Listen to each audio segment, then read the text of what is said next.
पिछले video lecture में मैंने आपको टाइप्स ऑफ रिलेशंस पढ़ाना शुरू कर दिया था और दो तरह की रिलेशंस हमने डिस्कस कर लिए थे। एक तो एम्प्टी रिलेशन एग्जांपल के थ्रू, उसकी फॉर्मल डेफिनेशन, दूसरा यूनिवर्सल रिलेशन और उसकी फॉर्मल डेफिनेशन। अब हम आगे बढ़ते हैं। इसके बाद जो एक इम्पॉर्टेंट रिलेशन है वो है रिफ्लेक्सिव रिलेशन, और इसको समझने के लिए फिर मैंने एक एग्जांपल लिया है। Suppose there is relation R और it is defined in the set A which contains 3 elements 1 3 5 and this relation is given through this collection। तो कभी कभी तो हम रिलेशन को एक रूल के माध्यम से डिफाइन करते हैं सेट बिल्डर फॉर्म में, कभी कभी हम उस रिलेशंस के अंदर जितने भी ऑर्डर्ड पेयर्स है उनको लिख देते हैं। ऐसा लिखकर भी हम रिलेशन को डिफाइन कर सकते हैं। तो यहाँ पर जो रिलेशन को डिफाइन किया है उसमें उस रिलेशन में जितने भी ऑर्डर्ड पेयर्स हैं उनको लिख दिया गया है। तो हम यहाँ इस रिलेशन को देखते हैं। यहाँ हम देखते हैं कि इस रिलेशन में जो सेट ए का हर एलिमेंट खुद से रिलेटेड है। Every element of set A is related to itself. तो इस तरह का जो रिलेशन होता है उसको हम बोलते हैं रिफ्लेक्सिव रिलेशन। यहाँ ध्यान रखने योग्य बात यह है कि सेट ए में 3 एलिमेंट्स है और तीनों के तीनों ही खुद से रिलेटेड हैं। तो ऐसा जब होता है तो उसे हम बोलते हैं रिफ्लेक्सिव रिलेशन। एक दूसरा कलेक्शन देखिए। सपोज वही सेट ए है और उसमें जो रिलेशन डिफाइन किया है उसमें अब की बार 5 ऑर्डर्ड पेयर्स हैं 1 1 3 3 5 5 1 3 3 5। तो यहाँ भी every element of set A is related to itself. 1 1 से रिलेटेड है, 3 3 से रिलेटेड है, 5 5 से रिलेटेड है। हालांकि इसमें कुछ दूसरे ऑर्डर्ड पेयर्स भी हैं जैसे 1 3 3 5, although some other ordered pairs are also there. तो इनके होने से फ़र्क नहीं पड़ेगा, बस हमें ये देखना है कि सेट ए में जितने भी एलिमेंट्स हैं वो खुद से रिलेटेड हों। जब ऐसा होता है तो उसे हम बोल देते हैं रिफ्लेक्सिव रिलेशन। फिर से एक रिलेशन देखते हैं, वही सेट ए में डिफाइन है और इसमें जो ऑर्डर्ड पेयर्स है वो है 1 1 3 3 1 3 3 5। तो ये रिलेशन जो है वो रिफ्लेक्सिव नहीं है। ऐसा क्यों नहीं है? Because every element of set A is not related to itself. जैसे 1 1 से रिलेटेड है, 3 3 से रिलेटेड है, ये ठीक है, 1 1 से है, 3 3 से है। लेकिन सेट ए में 3 एलिमेंट्स है और 3 में से केवल 2 ही एलिमेंट्स है जो खुद से रिलेटेड है, लेकिन जो 5 है वो खुद से रिलेटेड नहीं है। 5 is not related to 5 under this relation R। So this relation is not reflexive. तो रिफ्लेक्सिव होने के लिए ज़रूरी है कि जो रिलेशन है वो जिस सेट पर डिफाइन है उस सेट के जितने भी एलिमेंट्स हैं उतने ऑर्डर्ड पेयर्स तो मिनिमम होने ही चाहिए, और वो ऑर्डर्ड पेयर्स ऐसे हों जो डबलेट की फॉर्म में हों, हर एलिमेंट खुद से रिलेटेड हो। जब ऐसा होता है तो उसे हम रिफ्लेक्सिव रिलेशन कहेंगे। और चूंकि यहाँ पर 3 एलिमेंट्स थे और 3 में से केवल 2 ही डबलेट बन रहे हैं 1 1 3 3, जो 5 है वो नहीं आ रहा है, 5,5 नहीं आ रहा है, तो ये रिफ्लेक्सिव नहीं है। तो आप रिफ्लेक्सिव रिलेशन समझ गए होंगे। अब यहाँ पर एक क्वेश्चन है, एक सेंटेंस लिख रहा हूँ मैं यहाँ पर। Every universal relation is reflexive, why it is so? ऐसा क्यों होता है? इसे आप सोचिए। मैं यहाँ डेफिनेशन दे रहा हूँ रिफ्लेक्सिव रिलेशन की, formal definition. A relation R in a set A is called reflexive if A, A belongs to R for every A belongs to A।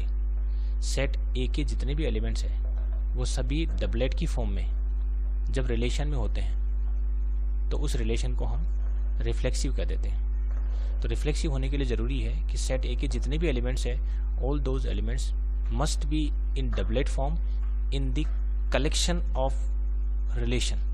तो relation itself is a collection of ordered pairs and this collection must contain all ordered pairs which are framed by taking all elements of set A 2 times 1 1 2 2 3 3 for example.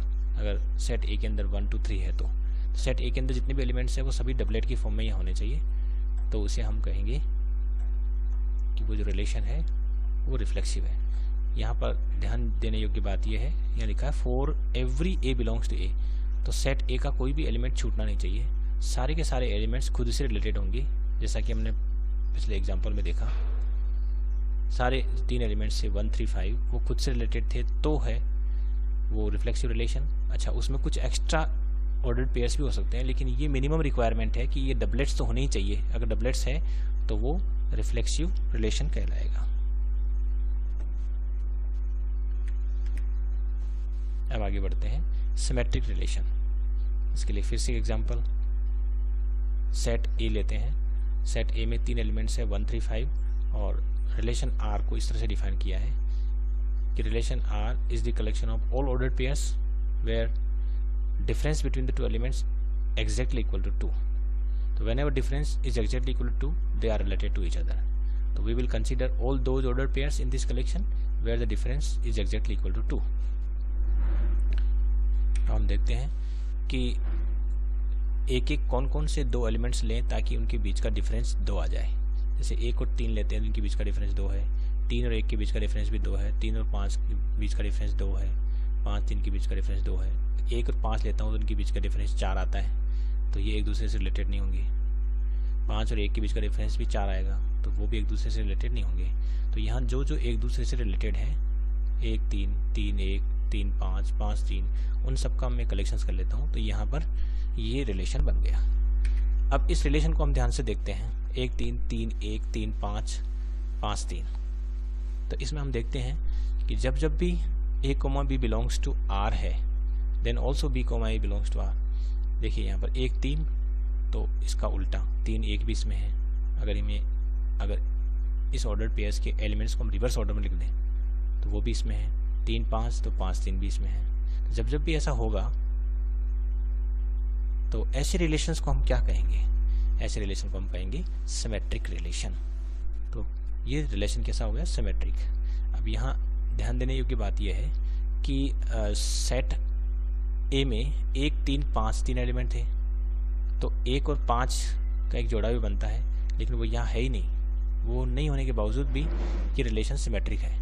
तो symmetric में हमें सभी order pairs नहीं देखने हैं, जो order pairs मौजूद है उसका उल्टा अगर उसमें मौजूद है तो वो सिमेट्रिक हो जाएगा। जैसे 1 3 है तो उसका रिवर्स 3 1 इसमें है, तो ये सिमेट्रिक है। 3 5, तो 5 3। कोई भी ऑर्डर पेयर्स अगर ऐसे फॉर्मेट में है तो वो, अगर ऐसी फॉर्मेट में है तो रिलेशन जो आर है वो सिमेट्रिक हो जाएगा।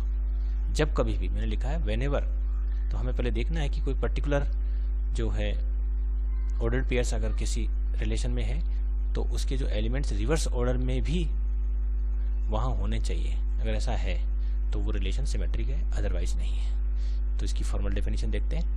A relation R in a set A is called symmetric if A, B belongs to R, implies that B, A also belong to R. For all AB belongs to A. यहाँ जो for all AB लिखा है belongs to A, यहाँ इसका केवल इतना सा तात्पर्य है कि ये जो A और B की जो बात कर रहे हैं हम, जिनसे ऑर्डर पेयर्स बन रहे हैं, वो दोनों A और B जो है वो सेट A के ही होने चाहिए, क्योंकि रिलेशन R जो है वो सेट A में डिफाइन है। Relation R in a set A. Since relation R is defined on the set A, so these two elements of the ordered pair A and B must be from the set A. But whenever one ordered pair A, B belongs to R, at the same time their reverse order B, A, this must also be in relation R. Whenever this happens, this type of relation is called symmetric. आगे बढ़ते हैं, transitive relation. Consider a relation R in the set. Again, the same set A is equal to 1 3 5. Now, relation we define in this way. Relation contains all those ordered pairs where first element is less than the second one. All these two elements obviously from this collection, because relation is defined on this set. So X and Y both must be from this collection. Now, the two elements are related to each other whenever first element is less than the second one.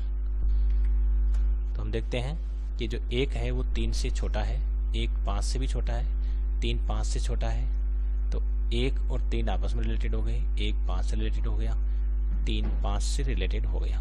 5 1 से related नहीं होगा क्योंकि 5 is not less than 1, 5 is not less than 3, इसलिए 5 भी 3 से related नहीं होगा। 5,3 does not belong to R. तो केवल इसमें ये 3 ऑर्डर्ड पेयर्स होंगे। अब हम देखते हैं कि इस रिलेशन की क्या खासियत है। तो यहाँ हम देखते हैं कि जब 1,3 ये ऑर्डर्ड पेयर्स रिलेशन में है और 3,5 भी इसमें है, तो 1,5 भी 1,3 3,5 तो 1,5 देखो 1 3 3 5 तो 1 5, तो ये जो 3 है वो कॉमन है दोनों में। तो 1,3 3,5 अगर है तो 1,5 भी उस रिलेशन में मौजूद है। 1,3 3,5 तो 1,5 भी उसमें है। तो जब ऐसा रिलेशन होता है तो उसे हम बोलते हैं ट्रांजिटिव रिलेशन। फॉर्मल डेफिनेशन देखिए, a relation R in a set A is called transitive if A, B belongs to R and B, C belongs to R, implies that A, C belongs to R. Whenever these two ordered pairs are in the relation A, B and B, C, where B is common, whenever it happens, then A, C will also be in the relation. Whenever this happens, ये दो ordered pairs हम देखेंगे ये मौजूद होने चाहिए। अगर ये मौजूद है तो इसका मौजूद होना ज़रूरी है। अगर ये मौजूद ही नहीं है तो फिर हमें देखने की ज़रूरत नहीं है, लेकिन ये मौजूद है तो ये देखना ज़रूरी है। अगर ये मौजूद है और ये नहीं है तो फिर वो ट्रांजिटिव नहीं होगा। ये मौजूद है और ये नहीं है तो वो ट्रांजिटिव नहीं होगा। तो ये दो मौजूद है और ये भी है, और ये जितने भी पॉसिबल ऑर्डर्ड पेयर्स बनते हैं उसमें दिख रहे हैं रिलेशन में, उन सभी पॉसिबल ऑर्डर पेयर्स के लिए हमें देखना पड़ेगा कि ये जब भी ये कंडीशंस फुलफिल हो रही हो तो हमें ये भी चेक करना पड़ेगा ये भी है कि नहीं है। अगर ऐसा है तो वो ट्रांजिटिव रिलेशन हो जाएगा। फिर से देखिए, बैक चलते हैं। इसमें देखिए 1 3 है और फिर 3 से शुरू करते हुए ये रहा 3 से 5, तो 1 से 3 3 से 5, तो फिर ये 1 से 5 भी इसमें होना चाहिए जो इसमें है। 1 से 5 और 5 से शुरू होने वाला कोई ऑर्डर्ड पेयर नहीं है, इसलिए चेक करने की ज़रूरत नहीं है। 3 से 5 और 5 से शुरू होने वाला कोई ऑर्डर्ड पेयर नहीं है तो चेक करने की ज़रूरत नहीं है। तो इसमें हमने देखा कि 1 3 3 5 तो 1 5 है ही, और बाकी और ऐसे कोई दो ऑर्डर्ड पेयर्स नहीं है जिसमें ये कंडीशंस फुलफिल हो रही हो। एक एलिमेंट कॉमन हो, second element first order pair का और first element second order pair का, ये इक्वल हो, ऐसी कोई कंडीशन इसमें बाकी में है नहीं, दो में ही है। 1 3 3 5 तो 1 5, तो ये कंडीशन जब भी फुलफिल हो रही है तो उसे हम ट्रांजिटिव कह देंगे। तो हमने अपनी जो फॉर्मल डेफिनेशंस है उसे आप समझ गए होंगे। तो ये 3 तरह के रिलेशंस हमने पढ़े, रिफ्लेक्सिव, सिमेट्रिक एंड ट्रांजिटिव। और अब एक बहुत ही इंपॉर्टेंट रिलेशन, इक्विवेलेंस रिलेशन। तो किसी भी रिलेशन को हम इक्विवेलेंस रिलेशन कब कहेंगे? A relation R in a set A is said to be an equivalence relation if R is reflexive, symmetric and transitive। यानी कि किसी भी रिलेशन को यदि हमें इक्विवेलेंस रिलेशन प्रूव करना है तो उसके लिए हमें उस रिलेशन को पहले रिफ्लेक्सिव प्रूव करना होगा, सिमेट्रिक प्रूव करना होगा और ट्रांजिटिव प्रूव करना होगा। जब हमें तीनों क्राइटेरिया फिलअप हो जाते हैं, तीनों कंडीशंस फिलअप हो जाती है, रिफ्लेक्सिविटी की, सिमेट्रिक की और ट्रांजिटिविटी की, ये तीनों कंडीशंस फुलफिल हो जाएगी तब हम उसे इक्विवेलेंस रिलेशन कहेंगे। अब हम कुछ एग्जांपल्स करते हैं जो आपको ये समझने में मदद करेंगे कि किसी भी रिलेशन को हम इक्विवेलेंस रिलेशन कैसे प्रूव करेंगे। तो इसका एग्जांपल है आपके एनसीईआरटी में ही है। एनसीईआरटी का जो एग्जांपल 2 है उसको हम समझने की कोशिश करते हैं। Let T be the set of all triangles in a plane with R a relation in T given by R is equal to T1, T2 such that T1 is congruent to T2. Show that R is an equivalence relation. तो जो relation R है it is defined on the collection of all triangles that is denoted by T. So R is in T और T is the collection of all triangles. तो R जो है वो all triangles बस define है, और कोई भी दो ट्राइंगल्स एक दूसरे से रिलेटेड कब होंगे इसकी कंडीशंस यहाँ दी हुई है कि T1, T2 ये दो ट्राइंगल है T1 T2 both are from this collection T T1 T2 both will be related to each other if first triangle T1 is congruent to second triangle T2. जब भी दो ट्राइंगल एक दूसरे के congruent होंगे then they will be related. तो इस relation का जो कलेक्शन है, इस कलेक्शंस में बहुत सारे ऑर्डर्ड पेयर्स होंगे, तो वो ऑर्डर्ड पेयर्स का जो फर्स्ट एलिमेंट है वो भी एक ट्राइंगल है, सेकेंड एलिमेंट वो भी एक ट्राइंगल है, और ये दोनों ट्राइंगल्स एक दूसरे से रिलेटेड होंगे, लेकिन वो रिलेटेड तभी होंगे जब वो दोनों कॉन्ग्रुएंट हो। तो कोई भी दो ट्राइंगल अगर कॉन्ग्रुएंट है तो वो एक दूसरे से रिलेटेड होंगे और उनसे जो ऑर्डर्ड पेयर बनेगा वो इस रिलेशन में होगा। ये इस रिलेशन का मीनिंग है। अब ऐसा जो रिलेशन है ये रिलेशन इक्विवेलेंस रिलेशन है, ये हमें प्रूव करना है। तो शुरू करते हैं। तो जैसा कि मैंने बताया, a relation will be an equivalence relation if it is reflexive, symmetric and transitive। Reflexive भी होना ज़रूरी है, सिमेट्रिक भी होना ज़रूरी है और ट्रांजिटिव भी होना ज़रूरी है। तो हम तीनों प्रूव करेंगे और यहाँ इस क्वेश्चन में हमें करना किस तरह से है वो आप ध्यान से समझिए, क्योंकि ये जो पैटर्न है, ये जो फॉर्मेट है, इस फॉर्मेट को आपको हर उस क्वेश्चंस में फॉलो करना है जहाँ पर भी किसी रिलेशन को हमें इक्विवेलेंस रिलेशन प्रूव करना है। तो शुरू करते हैं। सबसे पहले रिफ्लेक्सिव। तो रिफ्लेक्सिव शो करना है, तो रिफ्लेक्सिव के लिए आप सबसे पहले ये देखना है कि जो रिलेशन है ये रिलेशन जिस सेट पर डिफाइन है, this relation is defined on this set T which is the collection of all triangles. तो जिस सेट पर ये डिफाइन है उस सेट का एक एलिमेंट हम लेंगे। तो यहाँ पर मैंने एक एलिमेंट लिया T1 और this is from this collection T on which this relation is defined. तो एक एलिमेंट हमेशा लेंगे, ये फॉर्मेट हमेशा रहेगा। First we will take one element from the set on which this relation is defined. Let T1 belongs to T। अब हम ये देखेंगे कि क्या ये जो T1 है ये खुद से रिलेटेड है, क्या T1 जो है वो T1 से रिलेटेड है, क्योंकि हमने ये आर्बिट्रेरीली पिकअप किया है। हमने एक जनरल एलिमेंट लिया है इसका, और ये जो जनरल एलिमेंट है हम देखेंगे कि क्या ये खुद से रिलेटेड है। अगर ये जनरल एलिमेंट खुद से रिलेटेड है तो ये रिफ्लेक्सिव हो जाएगा। तो ये खुद से कब रिलेटेड होगा वो पहले हमें कंडीशंस लिखनी पड़ेगी। तो हम देखते हैं कि every triangle is congruent to itself. कोई भी ट्राइंगल खुद के तो कॉन्ग्रुएंट होता ही है, वो जो ट्राइंगल है वो खुद के कॉन्ग्रुएंट होगा ही। Every triangle is identical to itself in every aspect. So every triangle is congruent to itself. So T1 is congruent to T1, we can always write it. तो हमें सबसे पहले लॉजिक लिखना पड़ेगा कि T1 is congruent to T1। जब ये logic हमने लिख दिया तो इसका कंक्लूजन ये हुआ इस कंडीशंस के अकॉर्डिंग कि T1 T1 also belong to R, अतः R इज रिफ्लेक्सिव। तो ये जो पैटर्न है लिखने का जो तरीका है ये आपको यही फॉलो करना है ताकि लॉजिकली ये करेक्ट हो और आपको पूरे मार्क्स मिल सके। तो रिफ्लेक्सिव हो गया। आगे बढ़ते हैं सिमेट्रिक। अब सिमेट्रिक प्रूव करने के लिए रिलेशन जिस सेट T पर डिफाइन है उसके दो एलिमेंट लेंगे। रिफ्लेक्सिव में हमने एक एलिमेंट लिया और सिमेट्रिक प्रूव करने के लिए हम दो एलिमेंट लेंगे। ट्रांजिटिव के लिए हम तीन लेंगे।